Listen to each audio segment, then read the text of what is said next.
Tu es Seigneur de ce peuple, tu es roi de ce pays.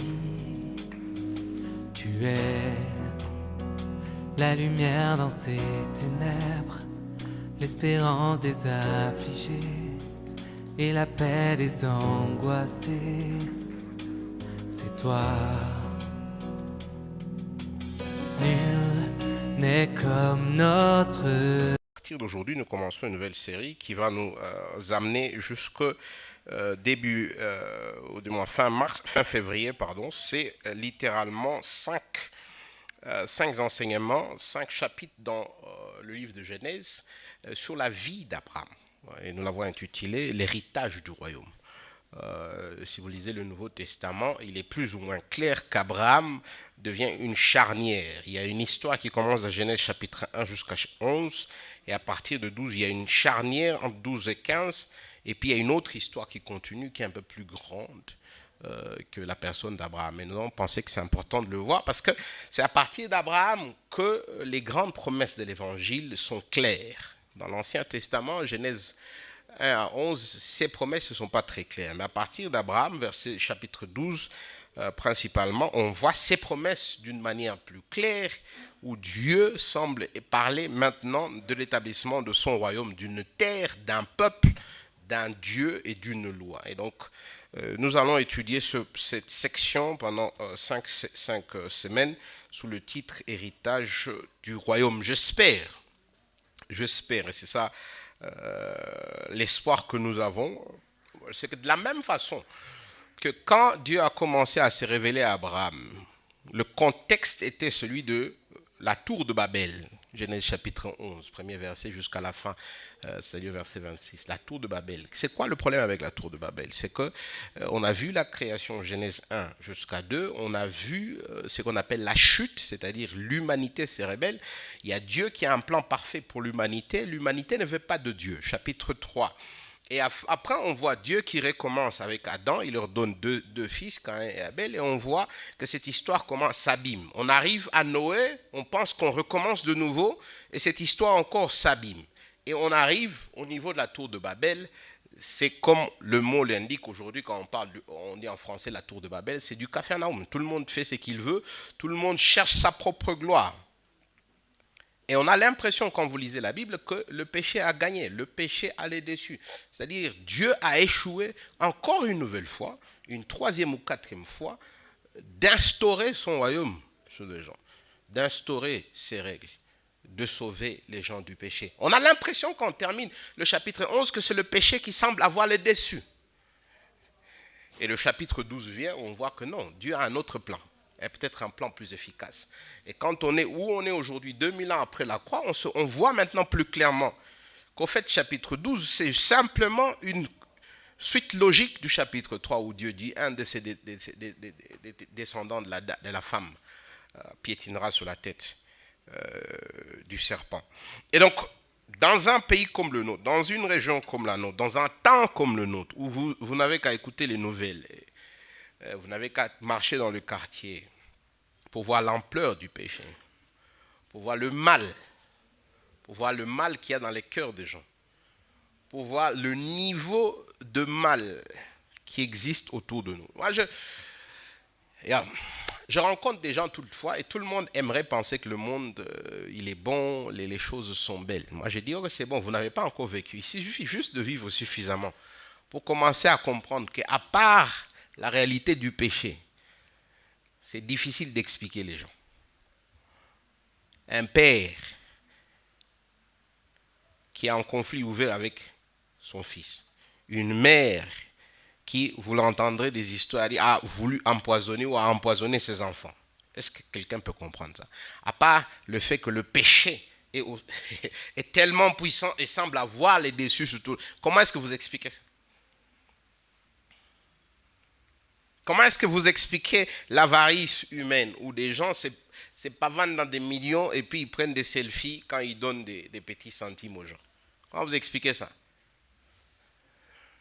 Et dans un monde comme le nôtre, si on ne se souvient pas que Dieu a un plan de redémarrer, de recommencer, Et ce plan, c'est le plan du salut. Le plan, évidemment, dans Genèse, c'est Abraham, dans Genèse 12. Pour nous, ce n'est plus Abraham, puisqu'on a une vision un peu plus en couleur. Pour nous, c'est Christ, c'est l'Église. C'est Matthieu 28. C'est Acte 1. C'est l'Église. C'est vous et moi, c'est l'Évangile. Si on n'a pas cette vision,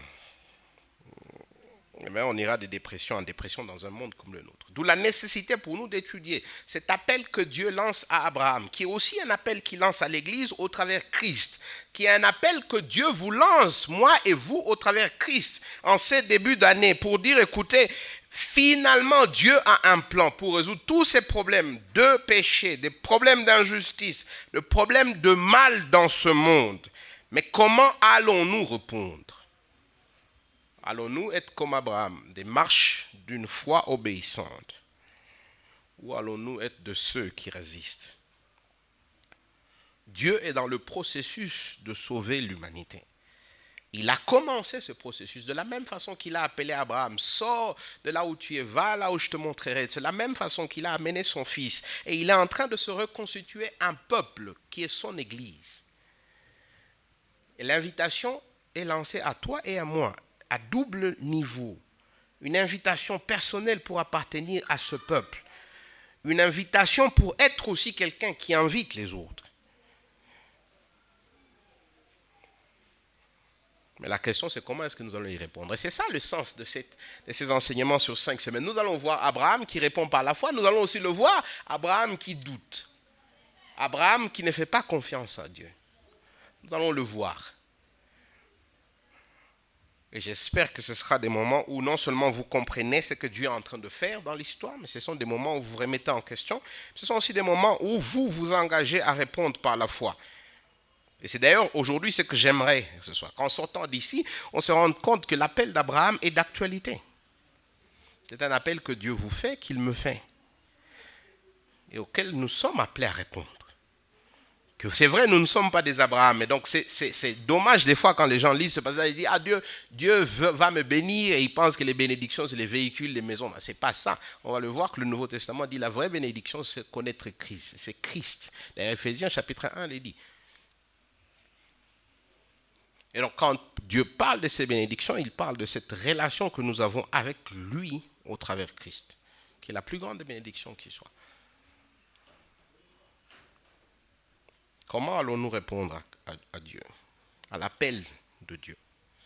La première des choses qu'on voit dans ce passage, vous verrez, Genèse chapitre 11, à partir du verset 27, jusqu'au chapitre 12, verset 3, c'est qu'en fait, Dieu a appelé Abraham. Mais c'est curieux de noter qu'en fait, c'est vrai, le texte nous dit que Dieu appelle Abraham. Ça, c'est Genèse 12, verset 1.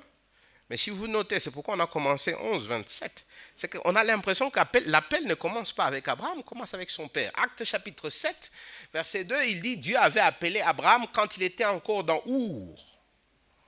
C'est ça ce que Stéphane dit. Le texte, lui, il commence à Charan. Et on se dit alors, ok, où est-ce que Dieu a appelé Abraham? Oui. Dieu est très clair. Il lui dit, tu dois quitter là où tu es. Tu dois sortir de ce que tu connais et tu dois aller là où je te montrerai. Avant que je ne parle de l'appel de Dieu, comme je l'ai dit, revenons un peu sur cette notion de cet appel. Le voyage a commencé où? En Our de Chaldée. On se retrouve à mi-chemin, à Charan. Qui a commencé le voyage? C'est le père, Terah. Il a amené son fils, sa belle-fille, son petit-fils, et ils sont partis. Mais ils se sont arrêtés à mi-chemin. Et c'est là où ils meurent. Et on voit le Genèse 12 qui commence comme si on dit au fils aîné, ce qui est normal dans la tradition juive, qui est un peu comme la nôtre, toi, pars. Quand j'y ai réfléchi plusieurs fois, je me suis dit, Acte chapitre 7, comme je l'ai dit, il dit quoi? Il dit que Dieu a appelé Abraham de Our. Mais en réalité, c'est de Our, non. On a l'impression que Dieu a appelé Abraham à partir de Charan. Mais l'appel a commencé à Our. Alors, qui a quitté Our? Son père. Et son père met en chemin. Et c'est le fils qui reprend l'appel de Dieu. Et à ce moment-là, tout d'un coup, vous vous rendez compte, ah, ok, c'est pourquoi dans Genèse chapitre 11, on nous donne la lignée d'Abraham jusqu'à Seth. Si vous rentrez, vous verrez. Chapitre 11, verset 10. Qu'est-ce qu'il dit? Voici la lignée de Sem. Et il commence toute une série de noms. Quand vous rencontrez des généalogies dans la Bible, ne croyez pas qu'on les a mis là-bas seulement parce qu'on n'avait rien à faire. C'est que l'auteur biblique, il veut retracer quelque chose. Qu'est-ce qu'il veut retracer? Il est en train de retracer ici cette lignée de Sem qui rentre évidemment vers Noé, Noé qui rentre vers Abraham. C'est que l'auteur vous montre qu'à partir d'Adam et Ève, il y a une lignée qui descend, qui est porteuse de cette promesse. Et cette lignée, la voici qui aboutit jusqu'à Abraham. Ah, ça explique maintenant pourquoi son père a quitté. C'est toujours cet appel de Dieu qu'il transmet à son fils. Et son fils qui l'apprend. Et peut-être que c'est son fils qui maintenant ici devient le phare. On zoome sur son fils, Abraham. Son père d'abord, lui après. Parce que c'est la lignée de Dieu. Parce qu'au fait, Dieu a toujours un plan. Dieu n'a pas encore, il n'est pas fatigué. Dieu n'a pas encore échoué. Il sait comment il va libérer son peuple. Et là, il élève un homme. Il élève une lignée, une famille. Si moi et vous, on est conscient, ou du moins si on est conscient du problème qu'il y a dans ce monde, que la source de problème qu'il y a dans ce monde, c'est le péché. 95 à 99% de fois, vous serez toujours déprimé et vous allez vous dire 99% de fois. Mais les 1% de fois, vous allez vous rendre compte, non, Dieu a toujours un plan. Je ne le vois pas, je ne le sens pas, mais Dieu a un plan.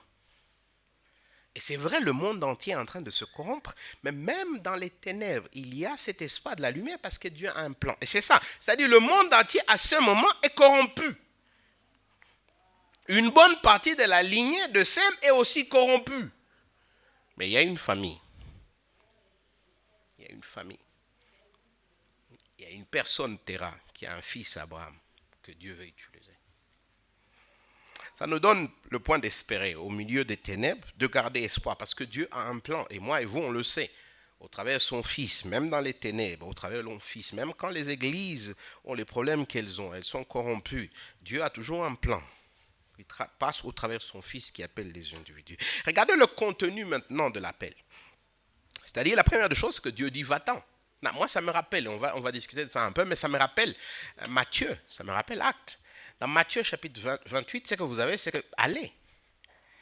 Il y a quelque chose dans l'appel de Dieu qui ne nous laisse pas rester là où nous sommes.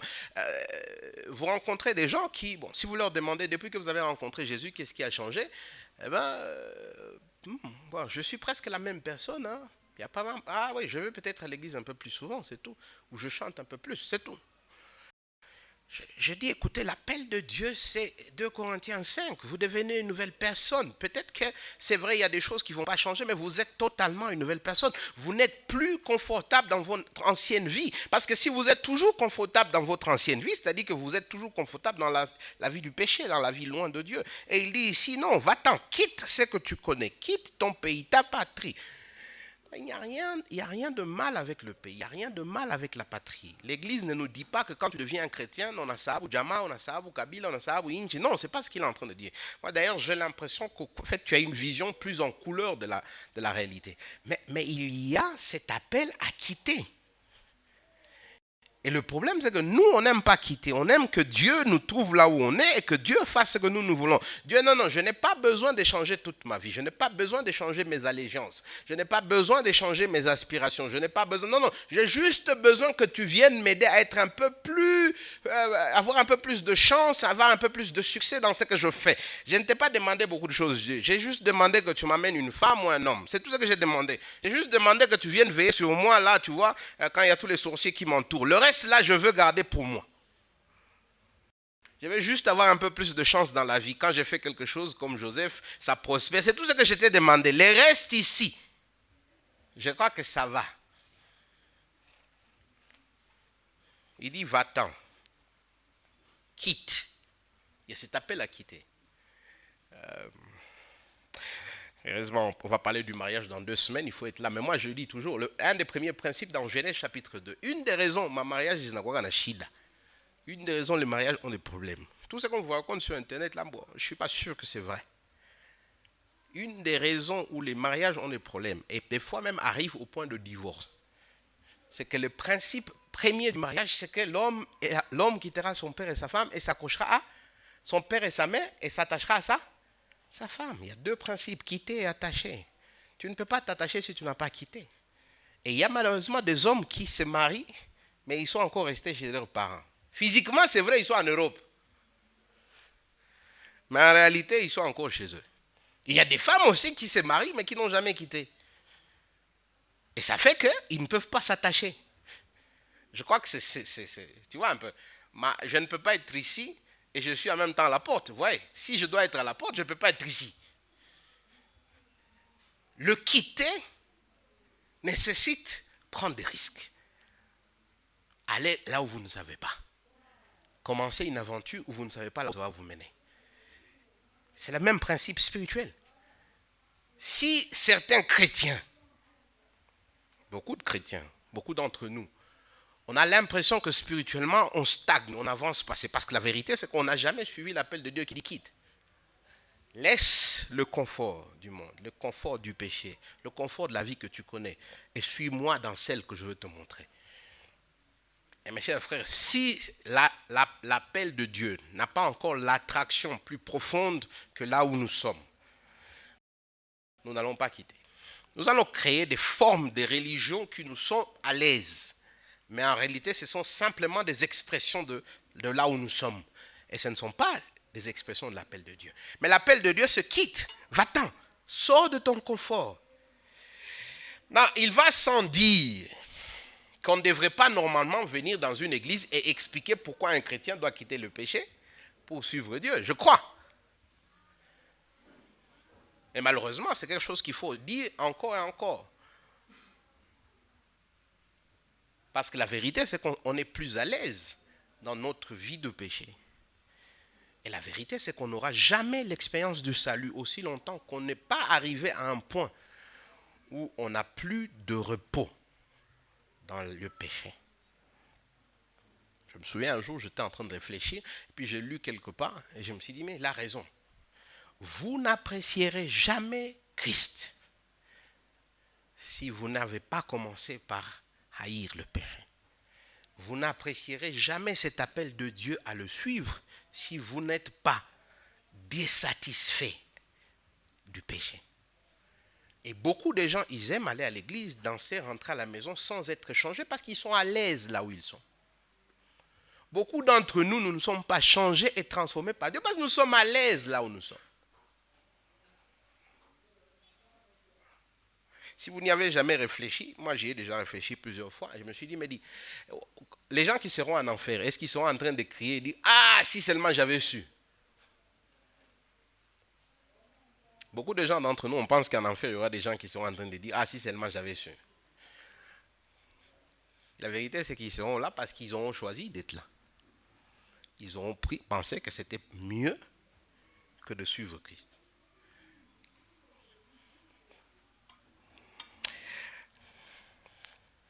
Qu'est-ce que Dieu promet à celui qui va quitter, à Abraham?